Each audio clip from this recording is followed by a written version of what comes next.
stuff was pretty good. I enjoyed it. I was surprised how easy those.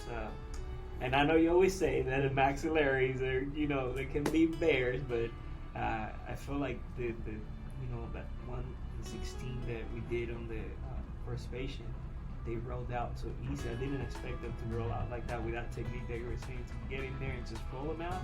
That was pretty, it was pretty cool to see. No, good course, man. I like it. Like I told you, even before we started, I told a couple of my friends that I'm going to send to you. But I would say, it's a good course. It's hands-on. It's the biggest difference there, because you can watch a million, YouTube videos or whatever, but being able to feel what it feels like, when it's the crown is stuck on this or the other root, or even, positive feel like when those, full bony maxillaries roll out of there by just pulling the exploder.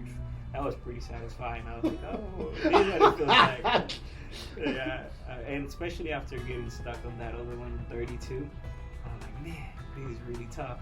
And then just being able to get that one done and then go for the maxillaries and just rolling them out like that, it was pretty cool. Yeah, but I would say the biggest thing is, the hands-on experience.